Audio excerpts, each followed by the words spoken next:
It's good to be here. I can hardly see you. It's a little bright, but I think my eyes will get used to it. It's sweet. We drove over, my wife, Sarah, and I, from Grand County just a couple hours ago. And it's sweet to be here in person. My first time here at Summit Church, though I've been on the screen, I'm guessing right there, which is kind of scary, seeing how big that screen is. I'm like, oh my goodness, you could see like my nose hairs sticking out.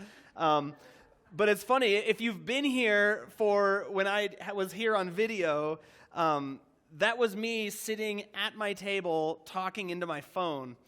And I was trying to imagine you guys in the background. But now I actually can see you. And so I hope I never have to do that again. But if I do, I'm going to just take a mental picture of this, because then I can actually be talking to you as I'm looking at the phone. I can think about who you are. It's, again, sweet to be here, Dustin. Thanks for inviting me out, and thanks for having me. I'm excited to dive into the Word and into this Christmas carol we're going to look at. We sung it just a minute ago, "O Holy Night," and we're going to look at a line from there in just a minute. How many guys, if you were going to kind of give a percentage, how many of you are less than 50% done with your Christmas shopping? Less than 50%. I see some of you guys are like, oh, I'm sorry, just ruined your night. How many guys are like 75% done? 75? Any 100%ers out there? 100%, woo, front row. Yeah, of course, the front row, right? 100% done. Okay, you don't have to answer. This might be a little bit embarrassing, or it might give you some guilt. Those of you guys who are like 75% or higher, or maybe even those of you guys who are lower, how many of you guys have gone past your budget on your Christmas shopping? You don't have to answer. You just think about it. Have you gone past your budget? I don't know a year where I've kept my budget. Probably usually because we don't have too much of a budget. We should probably have a budget for this. But so often it's like you're shopping, you're looking at things, and we do gifts and we do stockings, and there's kind of like all these like extra things. So sometimes I'll be like, here's how much I'm going to spend.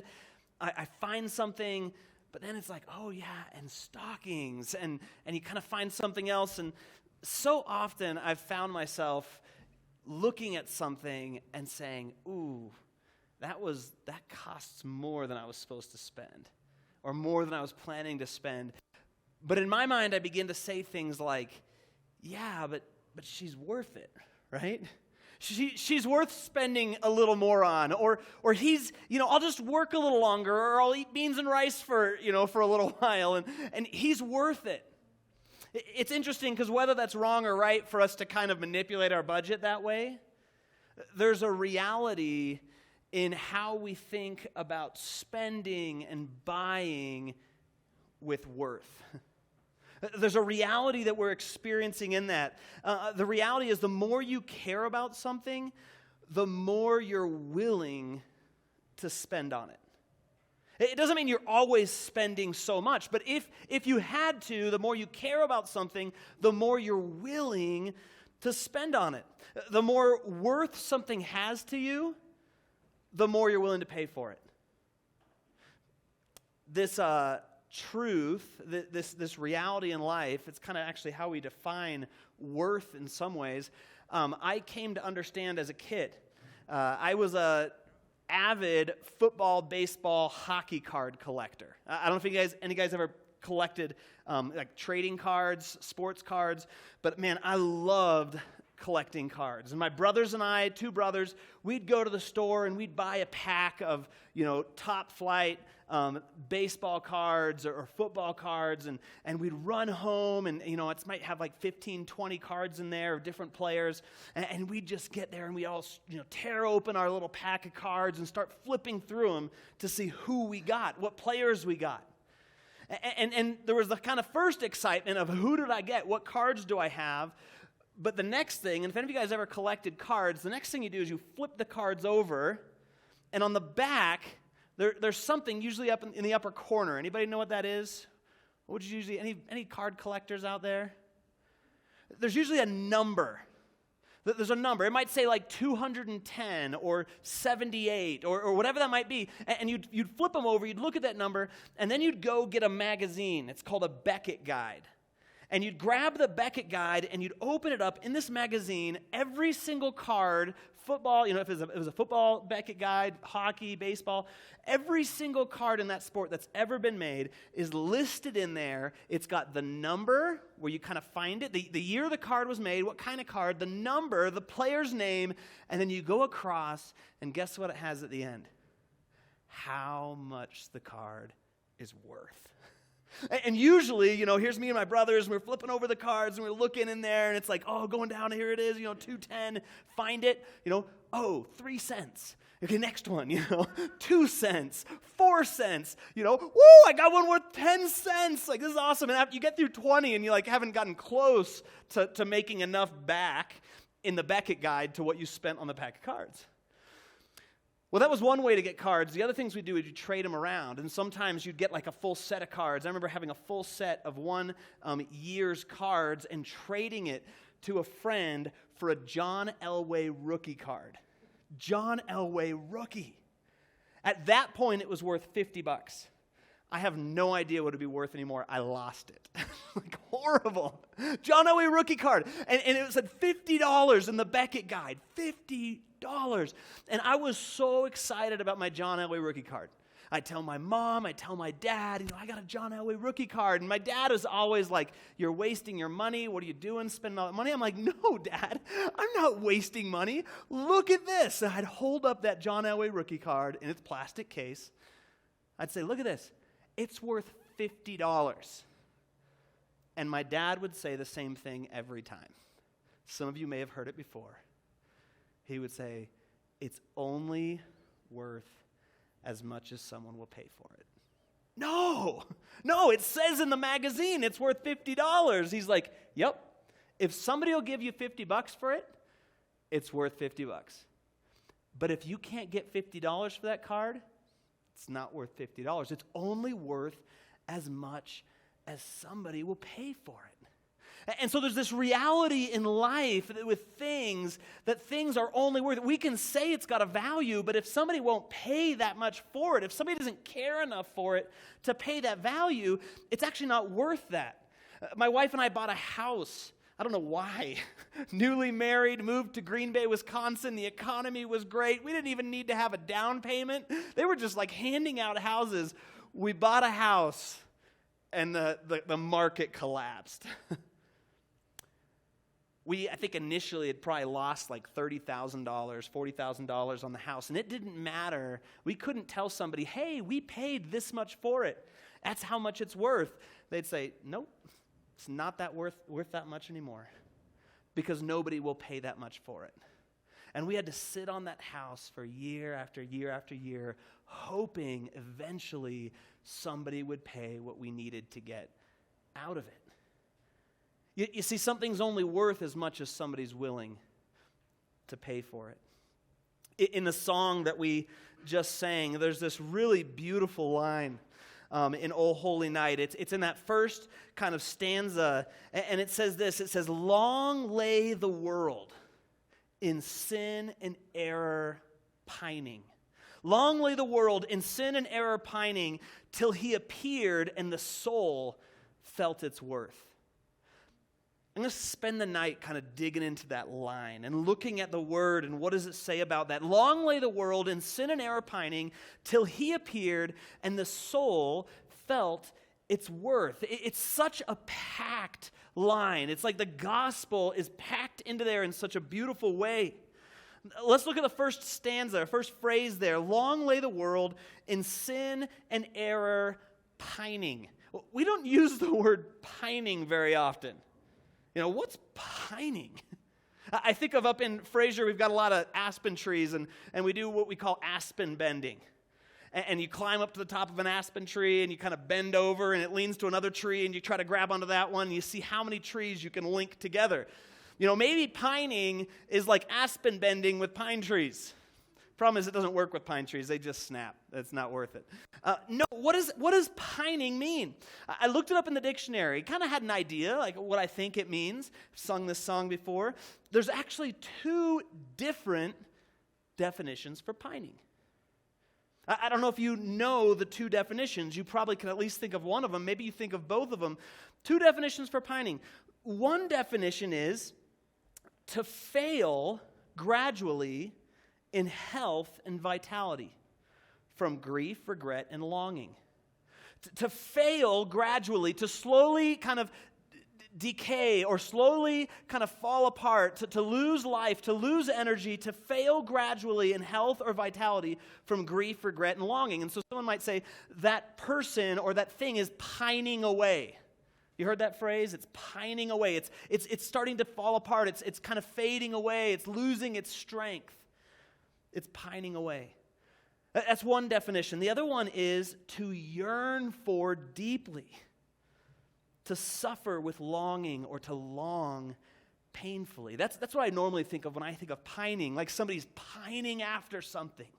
You're like longing for it. I brought a little gift here, and I can think of, I've got 3 kids, a 13-year-old, a 15-year-old, and a 7-year-old. I'll tell you, my 7-year-old is doing some pining right now.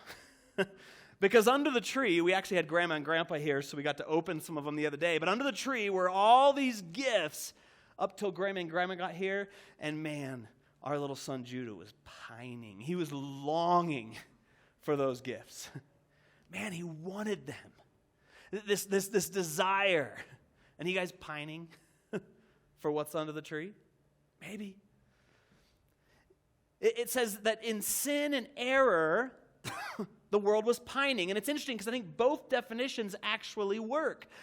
The fading away or the failing in your energy, in vitality. In sin and error, people begin to fade away. The brokenness of this world will decay your life. Your life will fade away. It's just a reality. We're all on this kind of conveyor belt of life, and as you live your life, you will start fading away until at some point you reach the end. Doesn't matter who you are. You get older, and you begin to pine away. Just the other day, just yesterday, I went riding at Winter Park, and I was in the park, and I hit a jump, and just kind of overshot the landing a little bit. It didn't feel bad, but as soon as I hit and took my first kind of carve, oh man, I felt it. Under my knee, this sharp pain. I was like, I've never felt that before. That's weird. And I started thinking, I'm getting old. I'm almost 40. Like I can't overshoot jumps like that anymore. What's going on here? We will pine away. It's part of life. We fade. The other side of it is in sin and error in our lives, we long for things. We long for value and for purpose in this life. I think in many ways that's the definition that the author wanted to present. Long lay the world in sin and error, pining, longing. What meets, what satisfies that pining, that longing? Well, it says it next. Till he appeared. Who appears? Who appears? Jesus appears, right? I mean, that's why it's a Christmas song. Like people were longing for purpose, and then he appeared. It's like the great Christmas gift. Jesus came, right? In a manger, little baby Jesus. I want to take a moment to say, well, who was it that actually appeared? Who was this Jesus? Because this time of year, we've got all these manger scenes and all these nativity scenes around, and you got a little baby Jesus, arms sticking out and little chubby, just pink little baby Jesus. He's probably a little darker tan than that. But who was Jesus? Who was he that answered the question, the longings of humanity? I want to spend some time in Colossians chapter 1 because there's this incredible passage that talks about who Jesus really is. Colossians 1, verse 15. This is going to describe who that baby really was because I think sometimes we get confused at Christmas. we think about Jesus as just a baby. And of course, he was so much more than just a baby. It says this, and I'm going to go through this quickly. Verse 15 of Colossians chapter 1, it says, He, Jesus, is the image of the invisible God. It says that God is invisible. You can't see God. But Jesus was the physical image of an invisible God. You want to see what God is like? Look at Jesus. He even says that. Jesus says to his disciples, if you've seen me, you've seen the Father. In Hebrews, it says he's the glory or the radiance of God's glory, the exact representation of God's nature. That actually, I was just thinking about this. It doesn't say that when he was an adult, he was the image of the invisible God. It just says that's about Jesus. He's the image of the invisible God, which is crazy to think that somehow, even as a baby, he was revealing who God is. And so when we think about this gift, when we think about who appeared, we have to remember, hey, this isn't just any old baby. This is the image of God. This is God made flesh. This is the one who shows what God is like. It goes on from there. It says he's the image of the invisible God. He's the firstborn of all creation. That's kind of a funny phrase, firstborn of all creation. Does that mean that Jesus was like the first person created? He's like, God's like, okay, I'm going to make Jesus first and then, a hippo and then No. Because firstborn could be used two ways biblically. One is it's the first in line, like the oldest child, firstborn. The second one has more to do with value or prominence. The firstborn, the most important of all creation. And that seems what he's talking about here. The firstborn of all creation. We know that because in the very next verse, it says, for by him all things were created. All things were made, did you know, by Jesus. We always talk about God as the creator. And yes, God the Father is a creator, but in Colossians, in Hebrews, in John, it talks about God made the world through Jesus. That Jesus was actually the one through whom God made the world. And so when Jesus, as a baby, is laying in that manger with all those animals around him, he's laying right in the very nature that he created. He's not just some little baby. He's the creator of everything. Image of the invisible God, the creator, the firstborn of all creation. He goes on, he's created not just things on earth, but things both in heaven and on earth. Spiritual powers. It says he's created the visible and the invisible. He created them both, things you can see and things you can't see. It goes on. Visible and invisible, whether thrones, dominions, rulers, authorities, all things have been created through him. Again, that same idea, all things made through him. It also says all things were made for him. Everything was made through him and everything was made for him. And so you have this Jesus, he's the one who made everything. He's the one for whom everything was made. He's the beginning and the end, the Alpha, the Omega. That's the baby in the manger that we're celebrating at Christmas. Don't forget that when you see the baby. He's the creator. He's God of the universe. Everything was made by him. Everything was made for him. It goes on from there, verse 17. For he is before all things, and in him, I love this, all things hold together. You see, Jesus is the one who made everything. Jesus is the one for whom everything was made. Everything eventually is for Jesus. Not only that, Jesus is the one who keeps it all going. Even while he was a baby on earth. He was the one. It was all for him. It was all through him. And everything is upheld by him, by Jesus. God the Father using the Son as his instrument to create, for whom, to uphold all things. Again, when we think about Jesus at Christmas, let's not get stuck with just this baby in a manger. He goes on from there, verse 18, he's the head of the body of the church. He gets into how he interacts with the church. He's the head of the church. He's the beginning, the firstborn from the dead. That one is chronological. He was the first one resurrected spiritually from the dead, so that he himself will come to be first place in everything. I mean, this is not some little baby that we don't pay attention to. This is the God of the universe. It says, verse 19, "For it was the Father's good pleasure for all the fullness to dwell in him." Not only was he God, not only was he the image of God, not only was he the one who made the world and the one for whom the world was made and the one who upholds the world, but actually he also had, the Father said, all the fullness of God can dwell in him. I mean, that's incredible when you think about who Jesus is. When you think about how mighty he is. That is what was born in the manger. Again, going back to our song. Long lay the world in sin and error, pining, longing for worth, longing for purpose, until he appeared. Who appeared? Jesus. A baby in a manger? Yes, but also the God of the universe. The one who created everything. What's the next line in the song?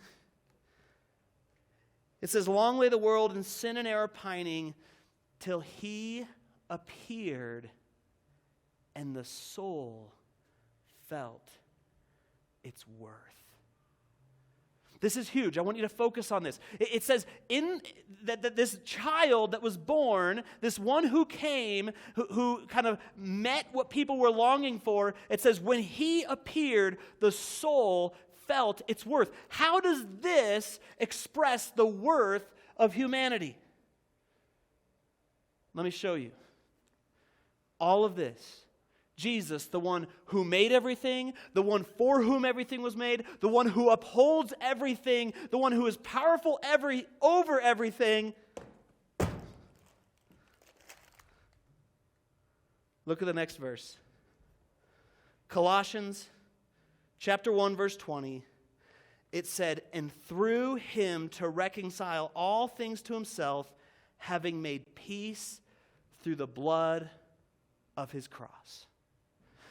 That Jesus, the one who made everything, the one for whom everything was made, the one who upholds everything, that Jesus came as a baby to be born so that he could be crushed for you and for me.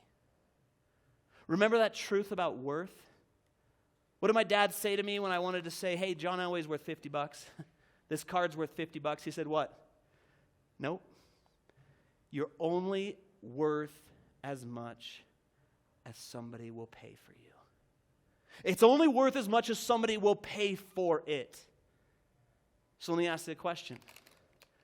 How much are you worth? How much are you worth? You're worth as much as somebody was willing to pay for you. What was paid for you? The blood of Jesus. Not just a baby in a manger, not just some great man who did some miracles, but the one who made everything, the one for whom everything was made, the one who upholds everything. It is that God that was killed, sacrificed on the cross for you. That was the purchase price for you.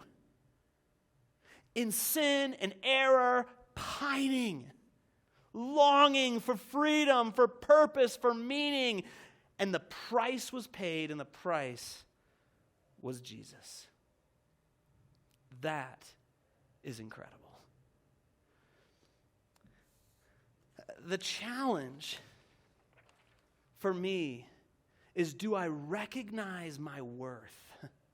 Not in some arrogant way, not in some way that says, "Oh, I'm so great, I'm so worthy," but in a way that says, I don't know if I'm worthy. In my mind, in my eyes, I don't think I'm worth very much, but it doesn't matter what I think. It matters what God thought.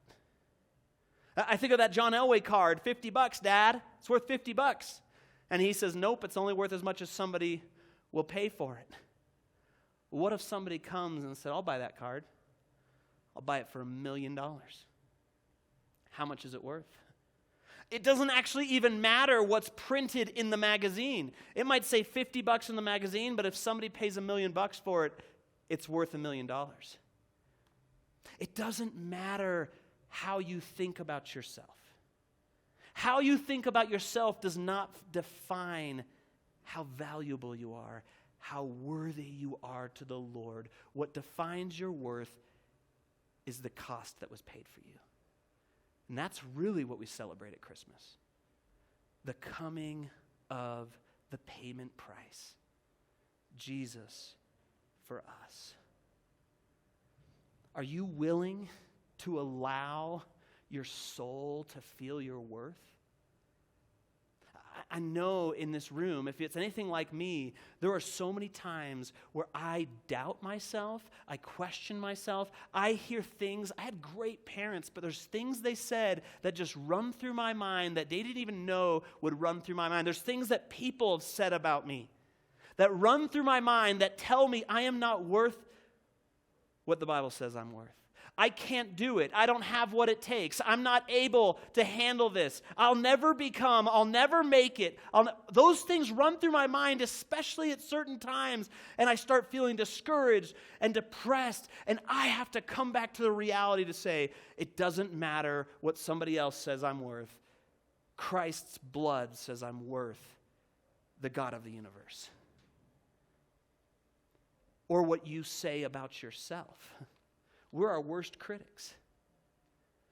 Are you willing to believe? This definition of pining, this longing for value and worth, can you recognize that actually He's met that longing in Christ? You have value. I was also thinking about the other definition of pining. This idea of to kind of slowly fade away, to fail. And I love the gospel because not only in the gospel do we see this worth that we have in Christ, not only because of the cross and His blood poured out, do we see the value because His life was paid for ours. Therefore, our life is worth His life in God's eyes. Not only do we see that, but He died, then He rose from the grave so that He could live in us. All of that was Jesus, all those character traits, everything He is, came to live in us. And so as we look at our lives and we think of ourselves as pining away, I can't do much, I'm getting weaker, I'm getting older, God says no, because Jesus doesn't get older. Jesus is the same yesterday, today, and forevermore, and Jesus lives in you. In fact, in Colossians 1:27, he said, "Is Christ in you is your hope of glory," your hope of living out the character of God. You're not pining away. You might physically be pining away, but I don't care how weak you are physically, if the God of the universe lives in you, then He can change the world through you. God doesn't pine away. My grandma is 97 years old. She lives over in Estes Park. It was maybe 3 or 4 months ago, she fell and shattered her hip. I mean, absolutely shattered it. Typically, that's the end.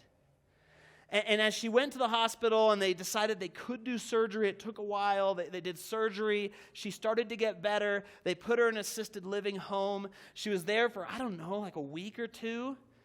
And she fell again. Broke her femur. Same leg. Oh my goodness.